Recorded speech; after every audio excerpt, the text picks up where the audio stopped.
Good afternoon, Visayas. Good afternoon, Mindanao. The most recent Carrefour definition of food security is that negotiated in the process of the international consultation leading to the World Food Summit or WFS in November 1996. The contrasting definitions of food security adopted in 1974 and 1996, along with those in official FAO and World Bank documents in the mid of 1980s, are set out below with each substantive change in definition underlined. This statement also provides signposts to the policy analysis which have reshaped our understanding of food security as the problem of international and national responsibility. Food security at the individual household, national, regional, and global level is achieved when all people at all times have physical and economic access to sufficient and safe and nutritious food to meet their dietary needs and food preferences for an active and healthy life. This definition is again refined in the State of Food Insecurity 2001. Food security is a situation that exists when all people at all times have physical, social, economic access to sufficient, safe, and nutritious food that meets their dietary needs and food preferences for an active and healthy life. This new emphasis on consumption, the demand side, and the issues of access by vulnerable people to food is most closely identified with a seminal study by Amartya Sen.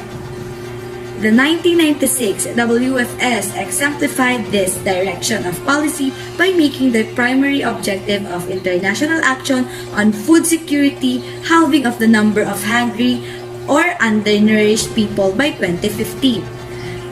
It is the nutritional status of the individual household member that is the ultimate focus and the risk of that adequate status not being achieved or becoming undermined.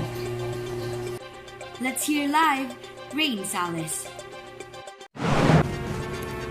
Sugar now, the battle between Russia and Ukraine may be felt across the globe.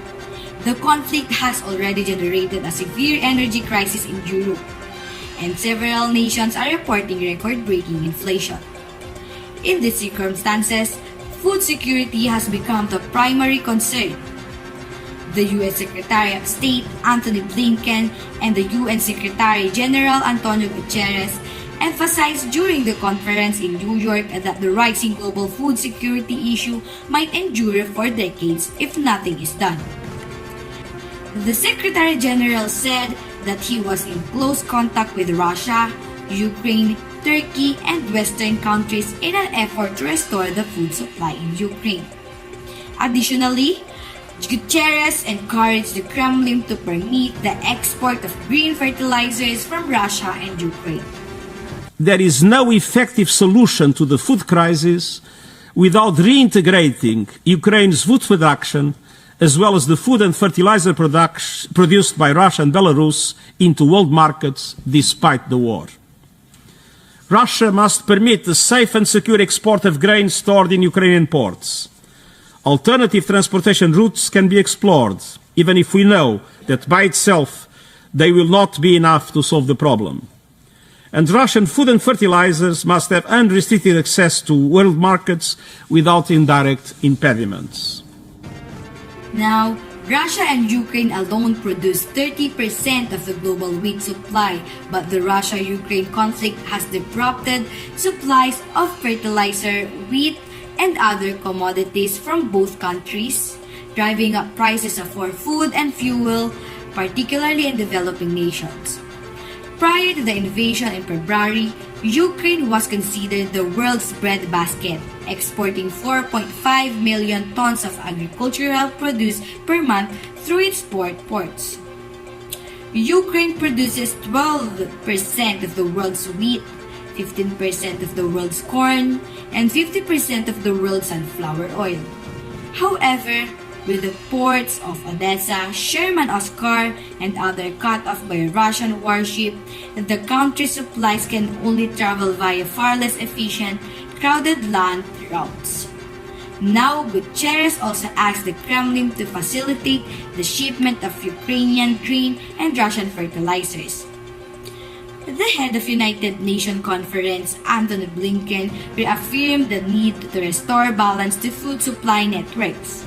The United States has now offered an extra $250 million to locate emergency food aid to satisfy global humanitarian needs, while the World Bank has announced an additional $12 billion to reduce the terrible impact of food crisis. Sugar? Thank you, Rain. Global food security has emerged as one of the greatest issues of the 21st century. The rise in global food cost has grabbed the attention of all international governments. The susceptibility of food systems to demographic, socio-economic, environmental, and policy-related issues was also a global concern. The poor and underprivileged communities, particularly in emerging nations, were negatively impacted by high food prices and food-related agricultural policies. Local food system disruption have an impact on regional and global food security problems.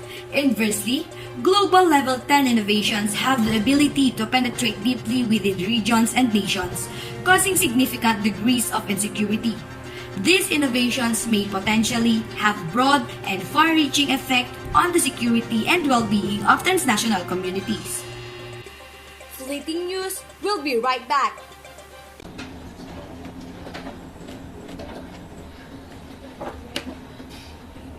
Ha? Oo. Ampun po ba ako? Ha? Sino naman nagsabi sa'yo niyan? Kasi ma, lagi na akong inaasar sa school eh. Ampun daw ako ma eh. Anak, di ba sinabi ko sa'yo huwag ka magpapa-apekto sa sinasabi ng iba? Pero ma, sabihin mo sa akin ma, ampun po ba ako? Ha? Ma! Ampun ba ako? Ha? May paliwanag mo po ba? May paliwanag mo bakit may 4 na baso ako sa likod?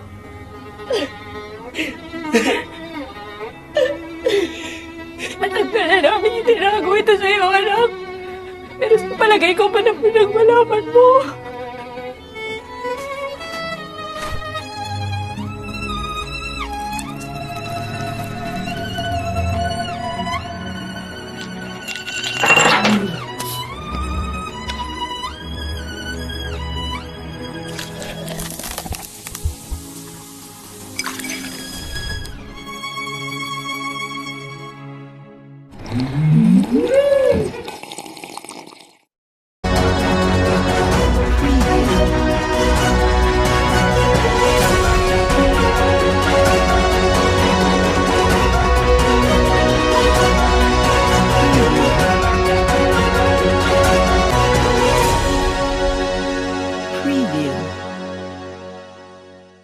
As the global population and food need expand, the EU, as the world's largest economy and aid provider, may help meet that demand.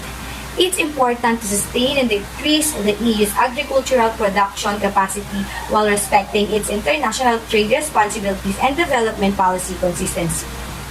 A competitive food business requires a healthy agriculture sector.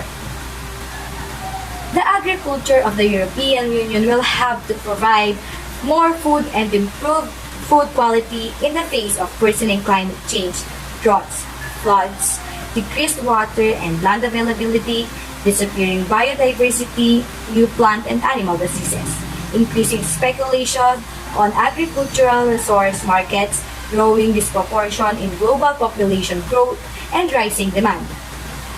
Pursuing improved quality is an essential part of the agricultural and food sector's worldwide strategy to preserve competitiveness. High-quality European food is the basic premise of EU agricultural and helps create national and regional identities. The common agricultural policy should increase EU agriculture's efficiency and environmental standards. So, the EU will ensure food self-sufficiency and boost global food security.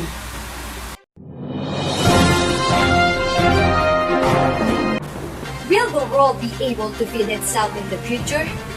This is a concern that is increasingly being raised by 2050. The world's population is projected to reach over 9 billion, the majority of whom will reside in cities distant from agricultural areas. We will need a worldwide food system that can sustainably feed them all. The achievement of the food system too far should give us optimism that we will be able to construct the system required to ensure that all people have access to safe, nutritious, and cheap food. On World Food Day, we provide these broad trends, which highlights what has been accomplished so far and the obstacle that remain. Food is more plentiful. Since 1975, production of the 16 crops that provide the foundation of the global food system has more than quadrupled, producing sufficient calories to exceed the increase in demand. Food is more affordable priced.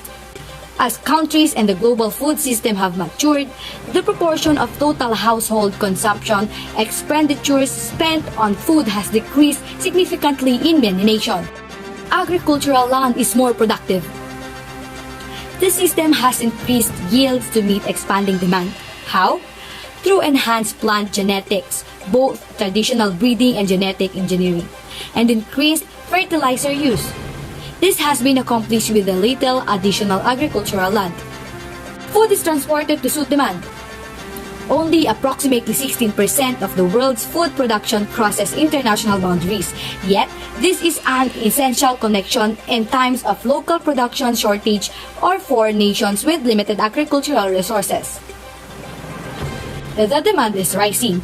Along with growing population, urbanization, and affluence, the global need for agricultural output for food, feed, and fuel will continue to rise. Hunger continues. Despite advances, more than 800 million people, about 1/8 of the world's population, suffer from chronic hunger, lacking sufficient food and on a daily basis for an active and healthy existence. Efficiency and resilience must be increased. In the future, the global food system will have to provide more calories and better nutrition with more efficiency. It must do so while protecting land, water, and energy resources and adjusting to climate that is changing. This is Channels Television's breaking news. Rising incomes and changing diets. As incomes in developing countries continue to grow, more and more people are able to access food in greater quantities. Initial increases in food consumption may pertain to the intake of higher quantities of key staple cereals. Global consumption of meat increased by around 62% between 1963 and 2005. Do you know the consumption of meat took place in Asia in general and in China? However, not all developing countries experience this phenomenon of nutrition transition equally. We must know the overall demand for grains and in their consumption through animal products continues to expand. Biofuel production, land use change, and access to land. Global surge in biofuel production was triggered in 2004 to 2005, and it happened when the United States and European Union adopted a number of policies and incentives to boost the biofuel consumption, USAID 2009. Biofuels are seen to be significant in reducing dependence of fossil fuels in a number of countries around the globe. Biofuel and policies that encourage and support it has become high controversial in the context of global food security. Do you know that the first generation biofuels are produced from plant starch, oils, animal fats, and sugar?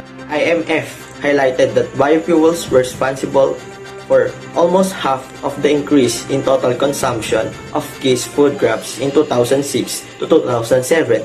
Let's move to climate change. Climate change affects all four dimensions in food security, food availability, food accessibility, and food system stability. According to PCC 2007, overall study shows that the impact of climate change will be mixed and uneven across regions. According to STEM 2006, in the next 4 decades, the global temperature will be rise by 2 to 3 degrees Celsius.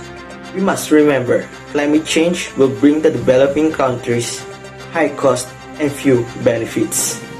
Food security exists when all people at all times have physical and economic access to sufficient, safe, and nutritious food that meets their dietary needs and food preferences for an active and healthy life.